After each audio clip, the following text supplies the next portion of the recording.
So where these Taylor kits excel over the other test kits is that they actually test for combined chlorine along with free and active available chlorine.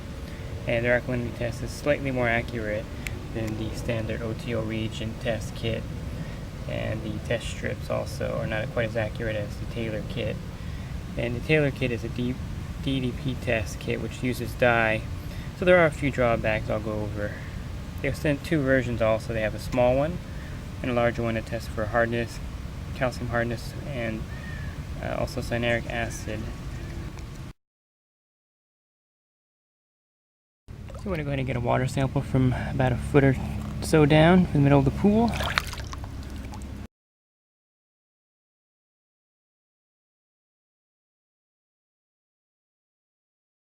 Five drops of reagent 1. Invert the cap and mix it. 5 drops of reagent 2. And invert the cap and mix it. I'm just showing the chlorine level at about, kind of hard to see without a white background, but it looks like it's showing it 2. Combined chlorine, we're going to add 5 drops of reagent 3, and we're going to look at the color immediately. So what we're going to do is we're going to subtract this number and the number of the original free and active chlorine. Let's see where we're at. And you can see the color didn't change at all, which means there's no combined chlorine in this pool. If the color would have changed, gotten lighter, and dropped down, then we would have known that there was some combined chlorine going on here. It's really not a necessary test unless you're maintaining a commercial account and need to record that in the chart for the health department. And like I said with the other pool, you can tell when there's a lot of combined chlorine. The water will be cloudy and people will have burning eyes, and you can actually smell a chemical smell. Same test with the OTO chemical, and it reacts much better. It doesn't have a dye, so it's not going to be bleached out by high chlorine, and it'll give you a much more accurate chlorine level. Again, it just won't test for combined chlorine. I just prefer looking at the pool myself and smelling that smell. Then I know the chloramines are building up. Get rid of the combined chlorine, you want to shock your pool. I use Cal Hypo in this one. And you can add a bag of shock trine, and that removes the chloramines from the water. About 1 bag per 10,000 gallons. You can broadcast it in the pool. It's safe for all pool surfaces. And I'll just add the shock directly into the skimmer.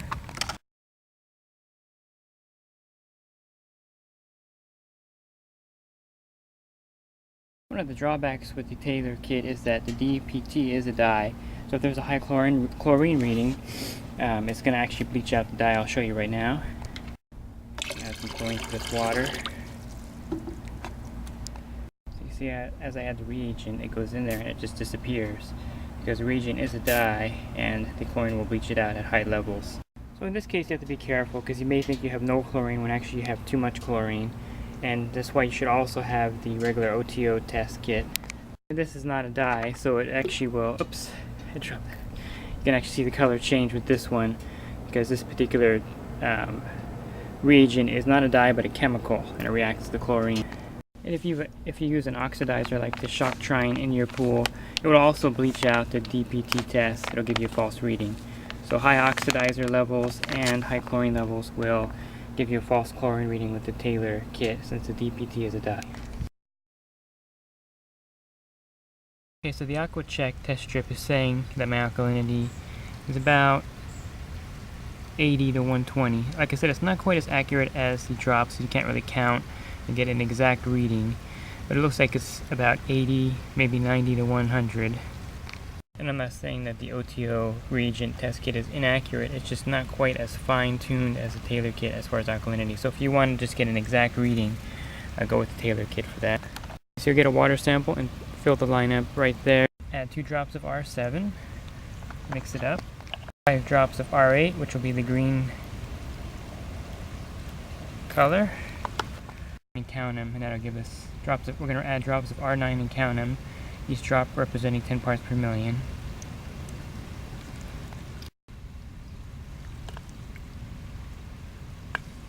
So I added 8 drops total, and the color changed to red, and that gives you your total alkalinity. So it's at 80 exactly, And this is where this test kit really excels, is the alkalinity test. So if you have alkalinity problems, I recommend getting a Taylor test kit just to test the alkalinity. Primarily use the Taylor kit again for its alkalinity test. You can see that it has that green tint when you start. And as you continue to add drops of R9, it turns to that bright red. So that gives you a very accurate alkalinity reading where you can't make a mistake. And add 5 drops of R4. Put the top on, we're going to invert it. And it looks like we're right about 7.2 the pH. A little low. I'm going to add some soda ash to bring it up.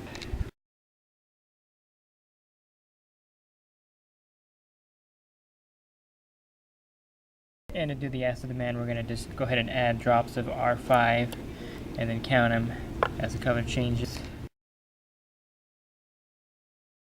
You can also test for calcium hardness, but again, the test strips are just as good, so I wouldn't bother testing that with this kit. It comes with a conditioner test also, and you test it by just seeing when the water becomes less cloudy with this vial here. It's a little complicated test also, and I would recommend using a test strip instead. And for cyanuric acid conditioner, I prefer using the test strips. Much easier test for that. For everyday testing, a good standard Pool Master test kit with the reagents and the OTO is a good way to test your water on a regular basis versus the Taylor kits, which are a little more advanced and which may not suit your need as a regular homeowner. One complaint with the Taylor kit is that the color chart is very similar in gradation, so you really can't read it as accurately as, say, standard pool kit, which has a bright yellow, and the pH is also red like the Taylor kit. But you can see that the color chart on this Pool Master test kit, you can really see the yellow turn almost a really dark orange as the chlorine level increases. And whereas the Taylor is pretty light pink to a dark red, which is a little bit harder to decipher for a lot of people. So the bottom line with the Taylor test kit is that it really shines with the alkalinity test because it does change from a green to a pretty good red color, so you can get a really good accurate alkalinity test. It does a good pH test also on acid demand, and it doesn't do quite as well with the chlorine test because, like I mentioned, it could bleach out the chlorine with strong chlorine, could bleach out the dye with strong chlorine levels or a strong oxidizer level, and it will give you a false chlorine reading. And one last thing about the Taylor DPT test, it is a dye, so the reagents will go bad a lot quicker than most other reagents, so you have to be careful and replace them every 6 months to a year because they will go bad.